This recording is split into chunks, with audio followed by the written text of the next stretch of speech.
The Go Higher podcast is provided by the High Program at Wayne State University.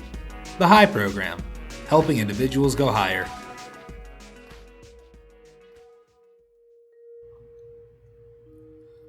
Hello everyone, and welcome to the Go Higher podcast, where we take on the tough and relevant subjects in everyone's lives and provide insight on how to respond, resolve, and re-inspire yourself and those around you. One of the most common stressors for millennials outside of the current political sphere is money, and consequently, jobs. Growing up, our parents encouraged us to go to college so that we would have a wider variety of access to jobs and be financially sound. But it's been 20 or so years since they started enforcing this idea, and we've yet to see the payoff. Today, we'll talk about some of the common hardships we face when applying for jobs and how to keep our chin up while fighting for what we deserve. Applications. The stress that millennials face as a result of the current job market and student loans is something that previous, more affluent generations haven't experienced before. A mountain of debt and jobs that require an impossible amount of experience but offer a non-competitive salary leave us with a bleak outlook on our future. But it's the way we handle what's being thrown at us in job ads that really matters. Job applications are incredibly annoying. They require a significant amount of time and energy. Oftentimes, applying for one job after another seems like it should be a part-time job in itself.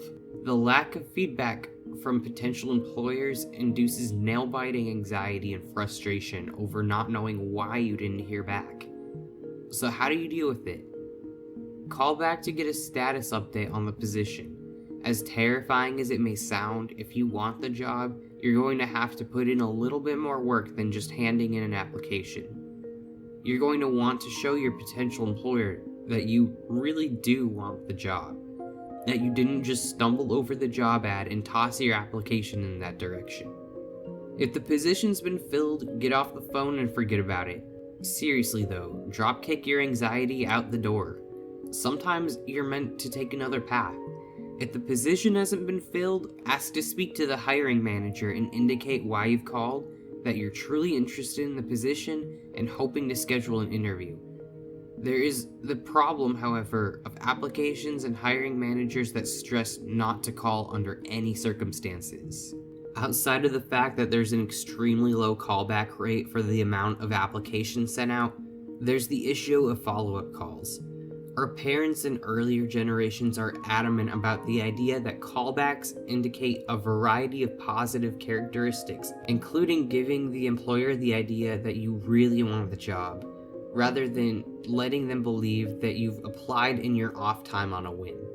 But more and more employers are deliberately leaving out their contact information off of applications. Some are even going so far as to put "do not contact for updates on this position" at the bottom of the application. The outdated suggestion to call back from our parents and a world of employees who are beginning to view them as more than annoying is only causing stress for millennials who are caught in the middle. How do you get rid of the frustration? You let it go. Employers are being even more selective about who they hire, going so far as to employ recruiting managers just to make sure they get the perfect candidate to fill an otherwise empty position.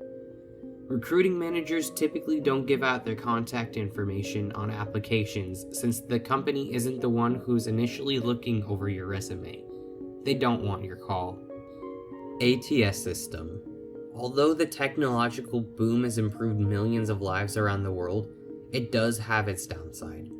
One of those downsides is scanning software, specifically the software that scans your resume and cover letter for keywords. ATS, or Applicant Tracking System, is a widely popular scanning software.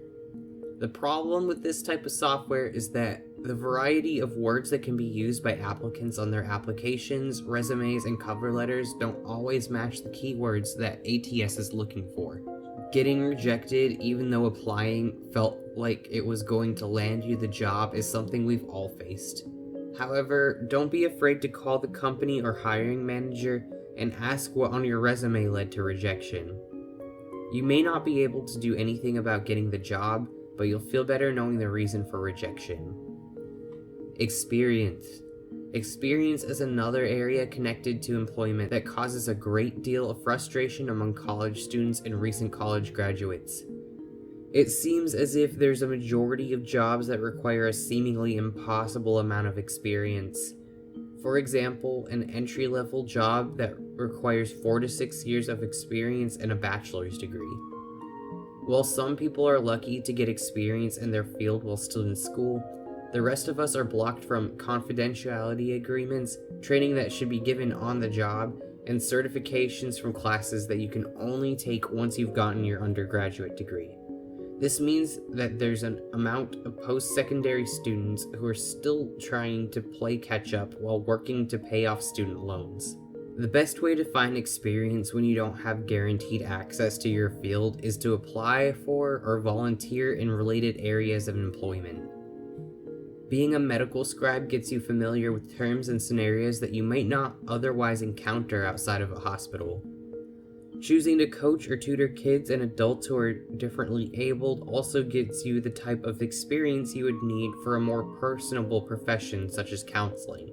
Getting experience in college related to your field of study can be a difficult and tiring process, but it's something you'll need to appear educated, motivated, and involved to future employers. The interview. The most dreaded part of applying for a job is the interview. While it may be exciting to get a call back from a potential employer, that feeling of excitement is often and quickly replaced with feelings of uneasiness and anxiety.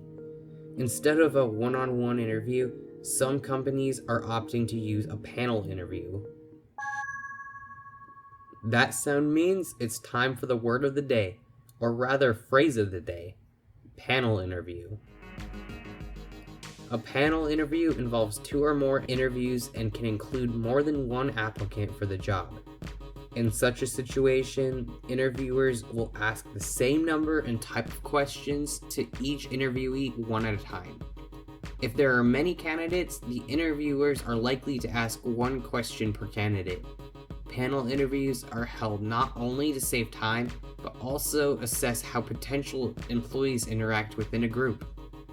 Panel interviews can sometimes include a group task, but questions will focus on behavioral and situational aspects.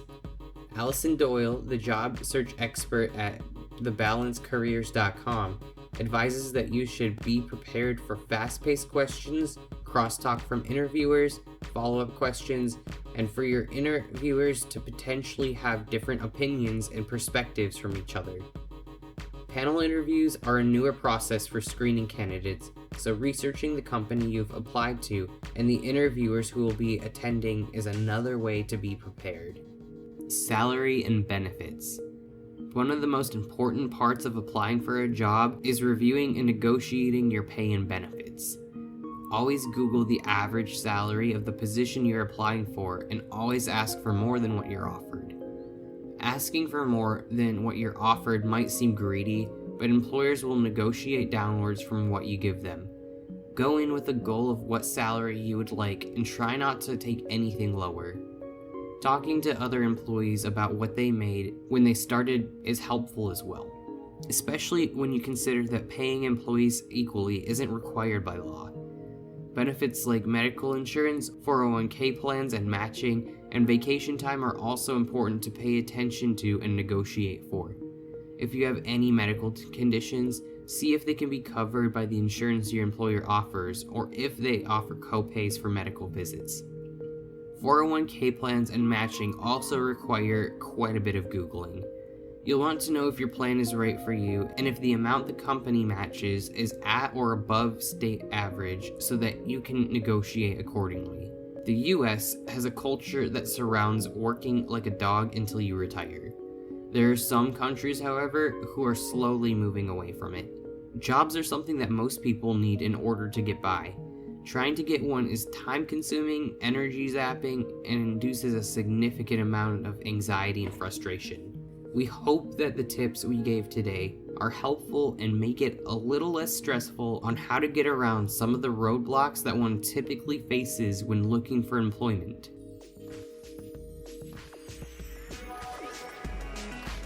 College can be difficult, But for some students, financial issues can make things impossible. The HIGH program at Wayne State University provides critical funds to students who are having major issues with basic needs like tuition, books, housing, and food. It's amazing, but just a few $100s at the right time can save a student from dropping out or from being homeless. Students should not have to decide between basic life needs and finishing their education. The HIGH program has connected hundreds of students with these basic needs and provided a light at the end of the tunnel for what amounts to the most difficult period of their young lives. If you would like to help, donations of any amount are welcome, and you can find all our information on highprogram.wayne.edu or at WSU High Program.